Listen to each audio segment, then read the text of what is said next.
Première prise de contact officielle. Je vous avais dit 14 heures pétantes, tout le monde est là. Merci beaucoup, bravo. Et premier bon point, les quelques 240 nouveaux enseignants affectés en Polynésie sont à l'heure. C'est leur premier contact avec l'environnement éducatif pour le moins particulier de la Polynésie, avec pour commencer l'intégration des classes de 6e dans le cycle 3 du premier degré, une continuité de l'enseignement que prône d'ailleurs le vice-recteur. Ce qui nous manquait dans l'enseignement, c'est de travailler ensemble. Et donc ici, on a un fabuleux réceptacle pour pouvoir travailler ensemble et que nos enseignants travaillent ensemble.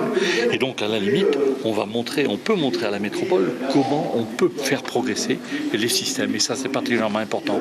Il a aussi été question de la barrière de la langue. Pas de problème selon la ministre de l'Éducation qui a réalisé une entrée en matière en conséquence. Yorana Manava, bienvenue en Polynésie française.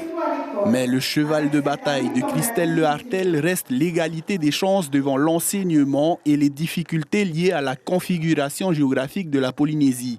Certaines solutions ont été évoquées comme le téléenseignement, d'autres ont même été mises en place, telle l'ouverture de classes de 6e dans certaines écoles primaires. Bref, quand les spécificités polynésiennes font avancer les techniques d'enseignement.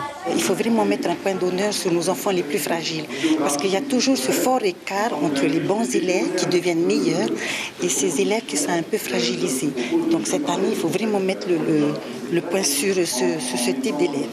Il ne reste plus que quelques jours à ces nouveaux enseignants du second degré pour s'acclimater, quoique pour la plupart, ce n'est pas le premier séjour en Polynésie française.